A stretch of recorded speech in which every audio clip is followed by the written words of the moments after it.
siapa saja yang masih berada di luar rumah di atas jam 10 malam akan dipastikan bertemu dengan hantu Nabila.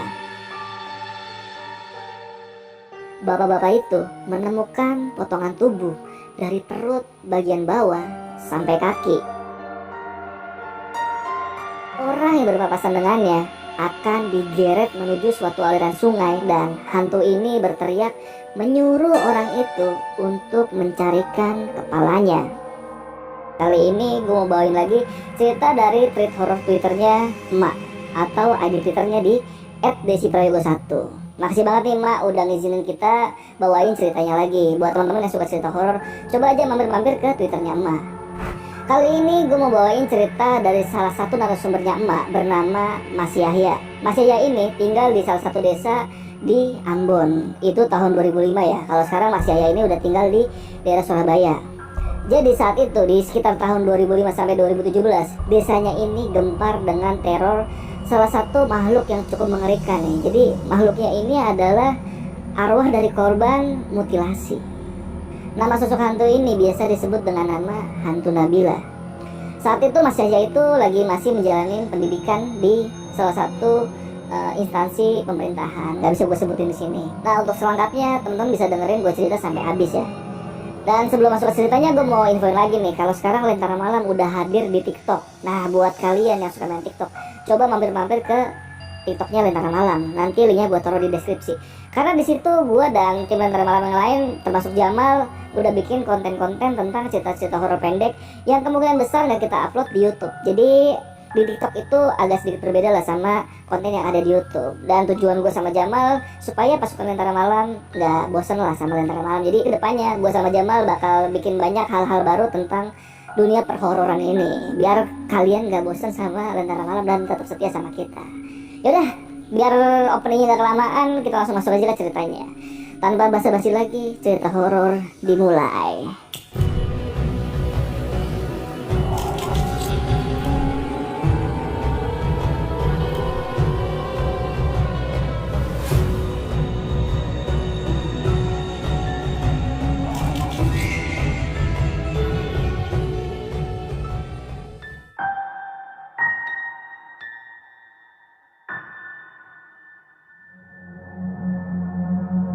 Narasumber kali ini bernama Yahya, atau lebih akrabnya disapa Mas Yahya.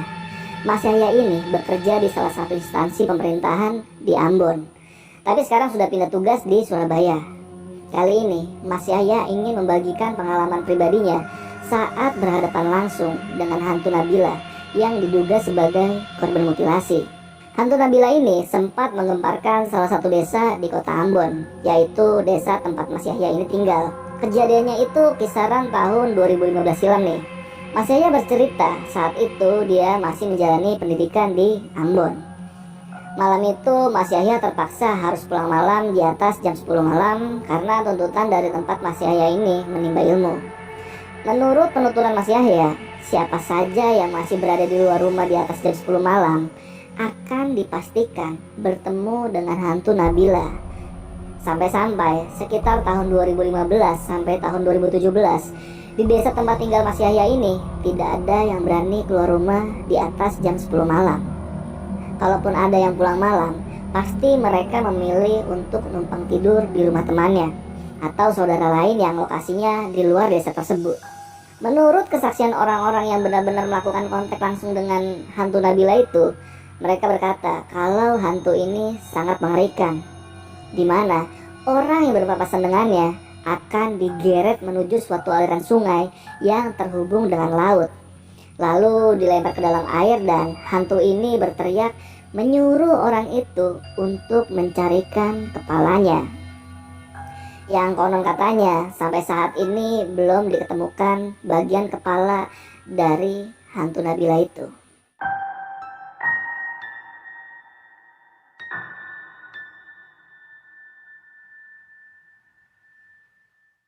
Sekarang kita kembali lagi ke momen pengalaman pribadinya Mas Yahya ya.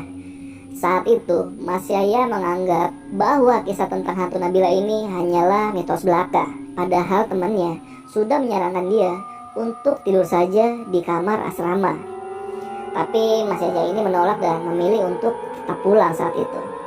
dengan alasan seragamnya sudah kotor dan waktunya untuk dicuci dan ganti lagi yang baru.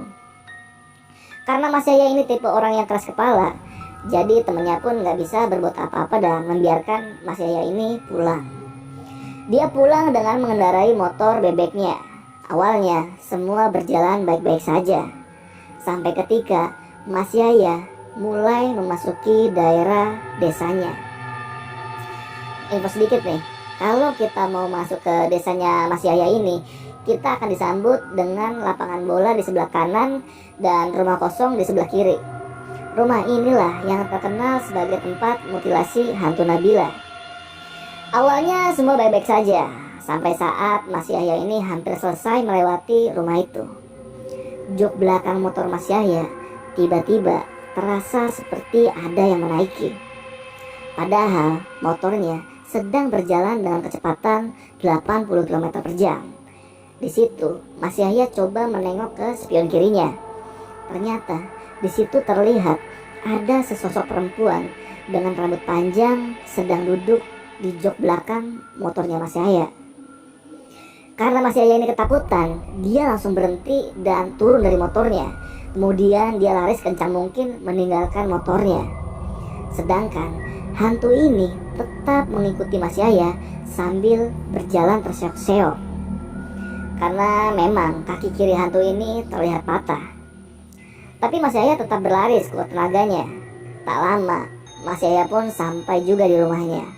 Dan dia langsung ngedor-ngedor pintunya sampai akhirnya dia dibukakan pintu oleh ayahnya.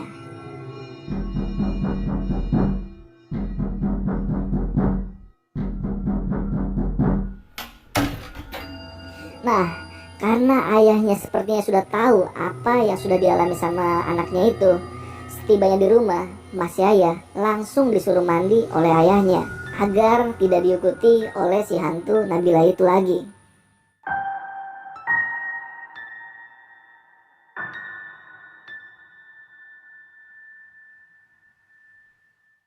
Teror ini berlangsung hampir 2 tahun lamanya. Kejadian ini berawal di bulan Oktober tahun 2015 silam, semenjak ditemukannya potongan tangan kanan dan kaki kiri di sebuah tempat sampah yang lokasinya ada di depan desa tersebut. Potongan tubuh itu ditemukan dengan kondisi terbungkus daun pisang. Yang menemukan potongan tersebut itu adalah anak kecil yang hendak pulang sekolah. Anak kecil ini adalah anak dari salah satu tetangganya Mas Yahya di desa tersebut. Tak lama setelah penemuan potongan tubuh tersebut, warga langsung melapor ke pihak kepolisian. Tak lama berselang, polisi pun datang dan melakukan evakuasi potongan tubuh itu. Setelah menyisir setiap jalan dekat tempat ditemukan potongan tubuh tersebut, polisi mencoba untuk mendobrak pintu salah satu rumah yang dilewati Mas Yahya malam itu. Polisi kaget karena di dalam rumah itu sangat berantakan dan banyak darah berceceran di mana-mana.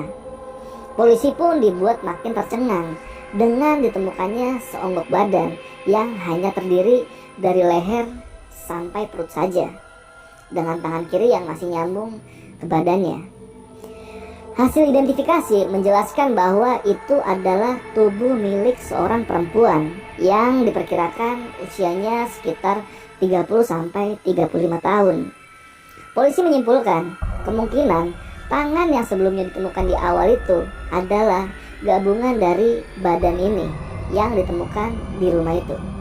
Polisi pun lalu membawa semua potongan tubuh itu ke rumah sakit untuk dilakukan otopsi. Akhirnya polisi memasang area tersebut dengan garis polisi. Sejak kejadian penemuan potongan tubuh itu, rumah tempat ditemukan potongan tubuh tersebut pun mendadak menjadi terkenal angker. Warga sekitar lebih memilih jalan lain untuk masuk ke dalam desa dibanding melewati rumah tersebut. Meski jalannya sedikit memutar dan lebih jauh. Sedikit info nih, kejadian Mas Yahya ini sekitar 2 bulan setelah ditemukan potongan tubuh tersebut.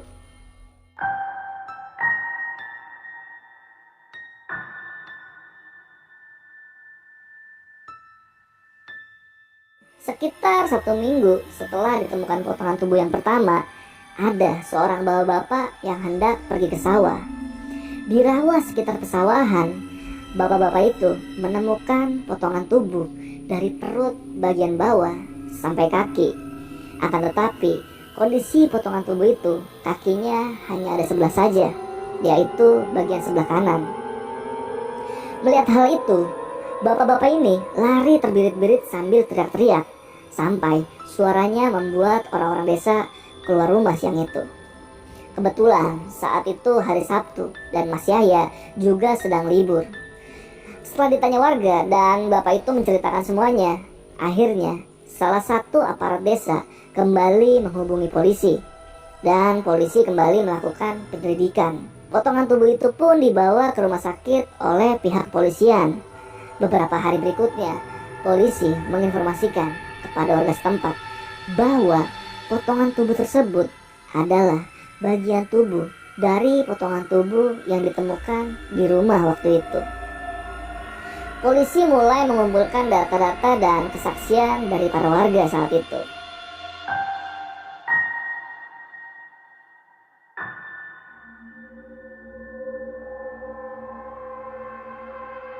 Sekarang kita beralih sejenak tentang riwayat rumah itu. Rumah itu adalah milik seorang bandar narkoba yang cukup terkenal di daerahnya. Dulu, rumah itu sempat dijadikan tempat pembuatan minuman oplosan juga dan dijaga ketat oleh beberapa algojonya.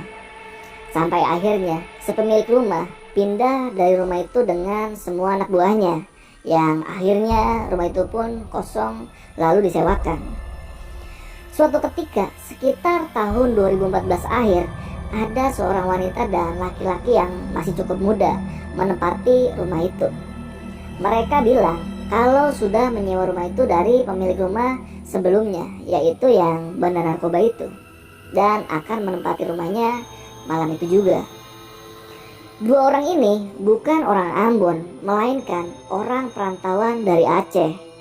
Yang wanita berprofesi sebagai pengacara yang kebetulan juga sedang mengurus beberapa kasus di Ambon dan diberikan fasilitas untuk tinggal di rumah itu. Sedangkan yang laki-lakinya itu adalah tunangannya dan seorang pemilik perusahaan kontraktor swasta. Warga setempat sempat menaruh curiga dengan dua pasangan ini. Jangan-jangan pemilik rumah ini yang dulunya adalah bandar narkoba sedang ada dalam masalah. Makanya menyewa wanita ini untuk jadi pengacaranya. Tapi sampai saat ini faktanya masih belum terungkap juga. Berhubung desa Mas Yahya ini termasuk desa kecil yang warganya tidak terlalu banyak, bahkan banyak juga warga di tempat Mas Yahya ini masih satu marga. Jadi mereka juga mencoba menerima dan menyambut dengan baik kedatangan wanita ini dan tunangannya. Wanita ini terkenal dengan nama Kakak Nabila dan Abang Weru, nama panggilan dari tunangannya. Mas Yahya tidak tahu nama panjangnya karena warga pun juga hanya tahu nama panggilannya saja. Suatu hari, mereka nampak keluar rumah dengan menaiki mobil jemputan yang cukup mewah. Setelah itu, warga sama sekali tidak pernah melihat lagi Kak Nabila dan Bang Weru itu di rumah itu. Warga berpikir mungkin mereka sudah pindah ke rumah yang ada di desa lain atau rumah yang lebih baik dari rumah itu. Mereka pun sudah tidak pernah terlihat lagi nih di rumah itu sampai ditemukannya potongan tubuh tersebut di rumah yang sebelumnya mereka tinggali. Singkat cerita, polisi sudah mengumumkan bahwa mereka telah mengidentifikasi potongan tubuh itu milik siapa. Tubuh itu ternyata milik seorang wanita bernama Nabila, berusia 33 tahun, asal Aceh yang berprofesi sebagai pengacara dan bekerja di bawah naungan advokat ternama yang ada di Aceh. Sampai diumumkannya identitas dari potongan tersebut, warga dan pihak kepolisian masih belum juga menemukan potongan kepala dari jasad Nabila tersebut. Malam setelah polisi mengumumkan hal tersebut, teror pun mulai melanda desa.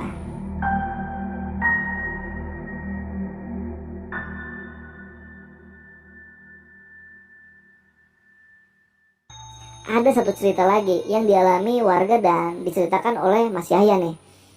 Waktu itu, tepatnya jam 9.30 malam, ada seorang warga yang baru pulang dari acara di gereja waktu itu. Orang ini kebetulan adalah sepupu dari Mas Yahya sendiri. Panggil saja namanya Bang Tius. Saat pulang dari acara gereja, Bang Tius ini nebeng sama salah satu temannya. Tapi karena saat itu Bang Tius sedang lelah dan kurang fokus, dia salah turun. Dia turun tepat di depan rumah lokasi kejadian penemuan potongan tubuh Nabila. Dia baru sadar saat baru berjalan beberapa langkah. Karena Bang Tius ini orangnya penakut, dia putuskan untuk putar badan dan lewat jalur lain. Baru saja putar badan, Bang Tius sudah dikagetkan dengan sosok perempuan mengenakan gaun putih kumal penuh dengan darah dan dengan rambut yang berantakan berdiri tepat di hadapannya. Tiba-tiba kepala sosok tersebut lepas dan jatuh ke tanah. Bang Tius yang kaget dengan hal itu seketika pun langsung pingsan di tempat. Sampai besok paginya dia baru ditemukan dan dibangunkan oleh warga yang melintas di rumah tersebut. Lalu dia di situ menceritakanlah apa yang membuatnya sampai tertidur di tengah jalan itu. Sejak saat itu teror terus berlanjut ke warga-warga yang lain. Tapi di sini nggak bisa gue ceritain semuanya karena bakal panjang banget nih ceritanya. Oh ya, semua teror itu selalu terjadi saat mendekati hampir jam 10 malam. Sampai pada akhirnya warga memberi pengumuman bahwa tidak boleh ada satu warga pun yang boleh keluar rumah dari jam 9 malam sampai menjelang pagi demi keselamatan bersama. Setiap malam di desa selalu terdengar suara tangisan yang sangat keras. Suara tangisan itu juga selalu diiringi dengan suara lolongan anjing yang saling bersautan.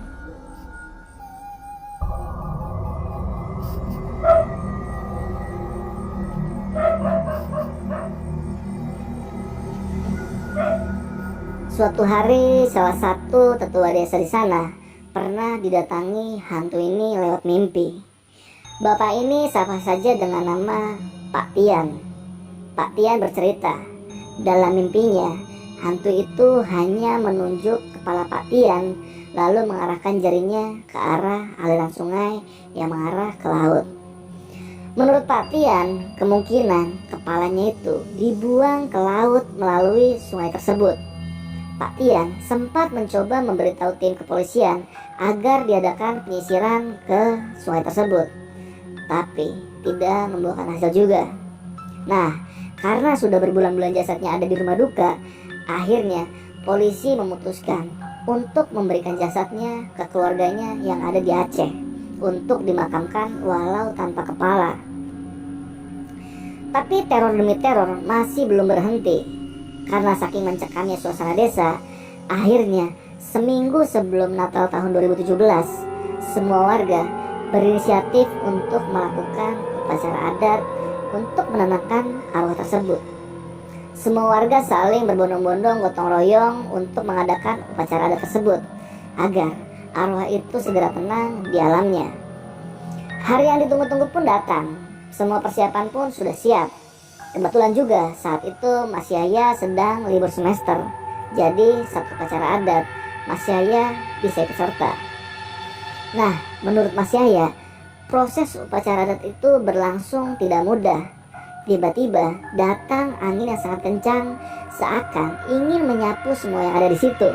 Padahal acara itu dilaksanakan di siang hari dan kondisinya juga sangat terik saat itu. Tapi warga tetap khusyuk sampai secara tiba-tiba ada suara tangisan yang menyayat hati yang terdengar dari kejauhan. Tiba-tiba suasananya jadi sunyi dan senyap.